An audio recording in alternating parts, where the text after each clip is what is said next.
So hello guys, welcome back to my channel, welcome back to another video. तो guys merry Christmas और आने वाले नव वर्ष की आपको हार्दिक शुभकामनाएं। तो जो आज का जो वीडियो रहने वाला है ना, वो मैं कोई रिव्यू नहीं करने वाला हूँ, ना कोई स्पेक्स पढ़ने वाला हूँ, ना कोई मैं शीट पढ़ने वाला हूँ, ना कोई ब्रांड कंपैरिजन करने वाला हूँ। आज मैं सिर्फ अपने ईवी खरीदने के और ईवी ओनरशिप के एक्सपीरियंस को ना सिंपल वर्ड्स में थोड़ा समझाने वाला हूँ। क्योंकि क्या होता है कि जब आप ईवी खरीदने जाते हैं ना, तो ब्रोशर में सब कुछ परफेक्ट लगता है, लेकिन जो ओनरशिप होती है ना, उसका रियलिटी बहुत ही अलग तरह की होती है। तो अगर आप ईवी लेने का सोच रहे हैं, ऑलरेडी ईवी ले चुके हैं, तो ये वीडियो आपके लिए है। तो सबसे पहला पॉइंट जो आता है एक ईवी लेने के बाद ना, वो होती है आपकी रेंज एंग्जाइटी। इसके बारे में कोई आपको बताता नहीं है। तो क्या होता है कि जैसे आपकी बैटरी ना 40% के आसपास आने लगती है ना, आपके अंदर एक अलग सी एंग्जाइटी चालू हो जाएगी। आप घबरा जाओगे, गूगल मैप्स खोलने लग जाओगे, उसमें चार्जेस ढूंढने लग जाओगे, दुनिया भर की ऐप्स डाउनलोड कर लोगे। बट सही बताओ ना, तो एक बार जब आप ईवी ले लेते हो ना, तो धीरे धीरे ना ये रेंज एंग्जाइटी जैसी चीज़ ना कोई एग्जिस्ट नहीं करती है। आपको धीरे धीरे आपकी गाड़ी का ना चार्जिंग पैटर्न समझ में आने लग जाते हैं, बैटरी के लेवल समझ में आने लग जाते हैं कि इतनी परसेंटेज में मेरी गाड़ी कितनी चल जाएगी। आपको धीरे धीरे ओनरशिप एक्सपीरियंस के थ्रू ही आपको समझ में आएगा। इसलिए सिर्फ रेंज एंग्जाइटी के बेसिस पर डर के ना बैठें, और ईवी लेने के बाद एक ओनरशिप के एक्सपीरियंस से आप सीखेंगे कि रेंज एंग्जाइटी जैसी कोई चीज़ एग्जिस्ट नहीं करती। दूसरा पॉइंट जो आएगा एज एन ओनरशिप एक्सपीरियंस, वो आएगा आपका पब्लिक चार्जिंग से रिलेटेड। तो ये एक ऐसी चीज़ है कि पब्लिक चार्जिंग ना प्लग एंड प्ले नहीं होती कभी भी। मतलब आप सोचो, आप बोलोगे कि यार मेरे को तो चार्जर अवेलेबल दिख रहा है, पर जैसे आप वहाँ पहुँचोगे ना, तो या तो वो डेड होगा, या किसी और ने उस पर चार्जिंग पे लगा रखी होगी गाड़ी, या वहाँ पर नेटवर्क का इशू होगा। मतलब चार्जर आप एक्सेस ही नहीं कर पाओगे। तो ये एक ऐसा एक्सपीरियंस है जो आपको ना गाड़ी लेने के बाद ही समझ में आता है।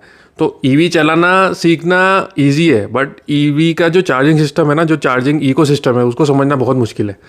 कौन सा नेटवर्क रिलायबल है, कौन सी ऐप सही टाइम पे काम करेगी, ये सब ना आपको ओनरशिप के बाद ही समझ में आने लगेगा।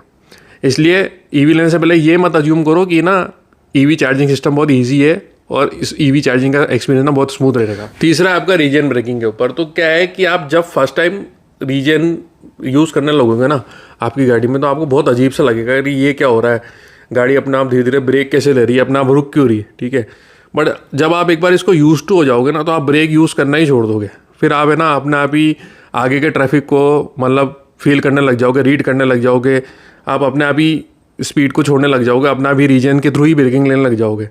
तो ईवी ना आपको एक फास्ट ड्राइवर नहीं बनाती, ईवी आपको ना एक स्मार्ट ड्राइवर बनाती है। चौथा पॉइंट मैं बोलूँगा कि आइस कार वापस चलाने का एक्सपीरियंस। तो एक बार अगर आपने ना ईवी कार चला ली ना, तो आप है ना आइस कार को मतलब देखोगे भी नहीं, ठीक है। तो ईवी का जो इंस्टेंट टॉर्क है, जो स्मूथ पिकअप है, जो एकदम एक जो पुल है ईवी चलाने का, वो आइस कार कभी भी मैच नहीं कर सकती। और वो कोई नॉइस नहीं, कोई वाइब्रेशन नहीं, बिल्कुल स्मूथ एक्सपीरियंस, एकदम साइलेंट एक्सपीरियंस।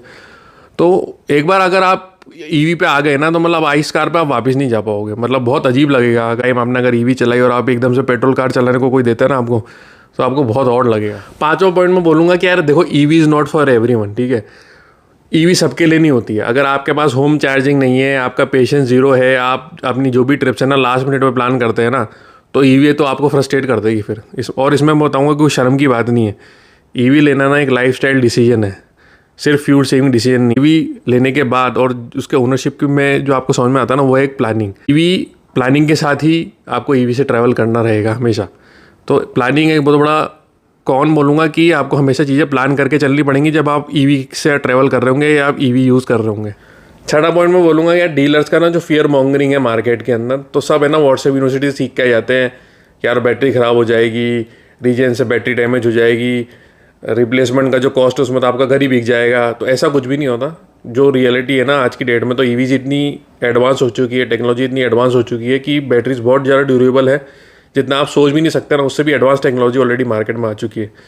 तो हाँ, मतलब मैं बोलूँगा आज की डेट में बैटरीज परफेक्ट नहीं है, बट जितना नेगेटिविटी फैलाई हुई है ना मार्केट में ईवी के अगेंस्ट कि भाई बैटरी की कॉस्ट बहुत ज़्यादा ये है वो है, वैसा कुछ भी नहीं है। और आगे जाके अगले 5 साल में तो इतनी एडवांस टेक्नोलॉजी आ जाएगी, बैटरीज इतनी चीप हो जाएंगी उनका रिप्लेसमेंट करना, रिपेयर करना, कि आप पेट्रोल कार की तरफ कोई मुड़ के भी नहीं देखेंगे। सातवां पॉइंट मैं बोलूँगा कॉस्ट सेविंग से रिलेटेड। तो ईवी ना पैसा ही नहीं बचाती आपका, ईवी ना आपका एक मेंटल लोड भी कम करती है। कोई फ्यूल स्टॉप नहीं लेना आपको, कोई इंजन नॉइस नहीं, कोई वाइब्रेशन नहीं, कोई मेंटेनेंस नहीं, कहीं आपको हर 6 महीने में कुछ इंजन ऑयल नहीं बदलना, ये नहीं बदलना, वो नहीं बदलना। जो एक रेगुलर आइस कार में, पेट्रोल कार में जो मतलब दिमाग ख़राब होता था एक आदमी का, वो कुछ भी नहीं है। कोई मेंटेनेंस नहीं है, मान के चलो ज़ीरो मेंटेनेंस है ईवी का। तो ये एक बहुत बड़ा एडवांटेज है ईवी लेने का। बट हाँ, चार्जिंग प्लानिंग थोड़ा एफर्ट है, लेकिन एक बार आपका जब रूटीन सेट हो जाता है ना, तो ईवी का ना डेली लाइफ में इम्पैक्ट बहुत पॉजिटिव रहेगा, मैं तो ये बोलूँगा।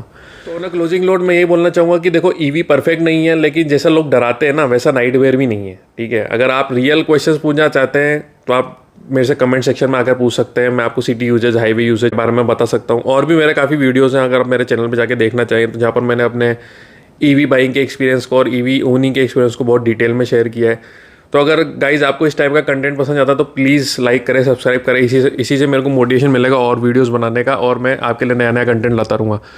तो thank you guys for watching.